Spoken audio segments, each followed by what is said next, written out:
T20 ವಿಶ್ವಕಪ್ಗೂ ಮುನ್ನ team ಇಂಡಿಯಾಗೆ good news. T20 ವಿಶ್ವಕಪ್ ಟೂರ್ನಿಯು ಫೆಬ್ರವರಿ 7ರಿಂದ ಶುರುವಾಗಲಿದೆ. ಭಾರತ ಮತ್ತು ಶ್ರೀಲಂಕಾ ಜಂಟಿಯಾಗಿ ಆಯೋಜಿಸಲಿರುವ ಈ ಟೂರ್ನಿಯಲ್ಲಿ ಒಟ್ಟು 20 ತಂಡಗಳು ಕಣಕ್ಕಿಳಿಯಲಿವೆ. ಈ ಟೂರ್ನಿಗಾಗಿ 15 ಸದಸ್ಯರುಗಳ ಬಲಿಷ್ಠ ಭಾರತ ತಂಡವನ್ನು ರೂಪಿಸಲಾಗಿದೆ.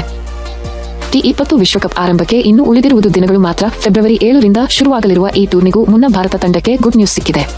ಅದು ಸಹ ಆಟಗಾರರಿಬ್ಬರ ಫಿಟ್ನೆಸ್ ಕುರಿತಾಗಿ ಎಂಬುದು ವಿಶೇಷ. ಟಿ20 ವಿಶ್ವಕಪ್ಗೆ ಆಯ್ಕೆಯಾಗಿದ್ದ ತಿಲಕ್ ವರ್ಮಾ ಹಾಗೂ ವಾಷಿಂಗ್ಟನ್ ಸುಂದರ್ ಇತ್ತೀಚೆಗೆ ಗಾಯಗೊಂಡಿದ್ದರು. ಈ ಗಾಯದ ಕಾರಣ ಇಬ್ಬರು ಆಟಗಾರರು ನ್ಯೂಜಿಲೆಂಡ್ ವಿರುದ್ಧದ ಟಿ20 ಸರಣಿಯಿಂದ ಹೊರಗುಳಿದಿದ್ದರು. ಇದೀಗ ಇವರಿಬ್ಬರು ಗಾಯದಿಂದ ಚೇತರಿಸಿಕೊಂಡಿದ್ದಾರೆ ಎಂದು ವರದಿಯಾಗಿದೆ.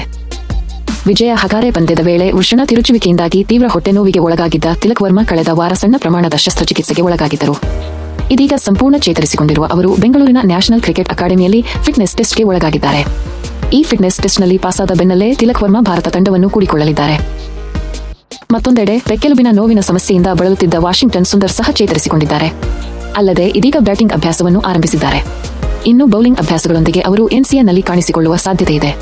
ಅದರಂತೆ ಫೆಬ್ರವರಿ 4, 2026 ರಂದು ವಾಷಿಂಗ್ಟನ್ ಸುಂದರ್ ಅವರ ಫಿಟ್ನೆಸ್ ಮೌಲ್ಯಮಾಪನ ನಡೆಯಲಿದ್ದು, ಇದಾದ ಬಳಿಕ ಅವರು ಸಹ ಭಾರತ ತಂಡವನ್ನು ಕೂಡಿಕೊಳ್ಳುವ ಸಾಧ್ಯತೆ ಇದೆ. ಅಂದರೆ ತಿಲಕ್ ವರ್ಮಾ ಹಾಗೂ ವಾಷಿಂಗ್ಟನ್ ಸುಂದರ್ ಸಂಪೂರ್ಣ ಚೇತರಿಸಿಕೊಂಡಿದ್ದು, ಇನ್ನು ಫಿಟ್ನೆಸ್ ಟೆಸ್ಟ್ನಲ್ಲಿ ಪಾಸಾದರೆ ಟೀಮ್ ಇಂಡಿಯಾವನ್ನು ಸೇರಿಕೊಳ್ಳಬಹುದು. ಹೀಗಾಗಿ ಸುಂದರ್ ಹಾಗೂ ತಿಲಕ್ ವರ್ಮಾ ಮುಂಬರುವ ಟಿ20 ವಿಶ್ವಕಪ್ನಲ್ಲಿ ಕಣಕ್ಕಿಳಿಯುವುದನ್ನು ಎದುರು ನೋಡಬಹುದಾಗಿದೆ. ಟಿ20 ವಿಶ್ವಕಪ್ಗೆ ಭಾರತ ತಂಡ ಸೂರ್ಯಕುಮಾರ್ ಯಾದವ್ ನಾಯಕ, ಅಕ್ಷರ್ ಪಟೇಲ್ ಉಪನಾಯಕ, Abhishek Sharma, Tilak Varma, Hardik Pandya, Shivam Dube, Sanju Samson, wicket keeper Jasprit Bumrah, Harshdeep Singh, Varun Chakravarthy, Harshit Rana, Kuldeep Yadav, Ishan Kishan, wicket keeper Rinku Singh, Washington Sundar. ದಯವಿಟ್ಟು ಲೈಕ್, ಕಾಮೆಂಟ್, ಶೇರ್ ಮತ್ತು ಸಬ್ಸ್ಕ್ರೈಬ್ ಮಾಡಿ.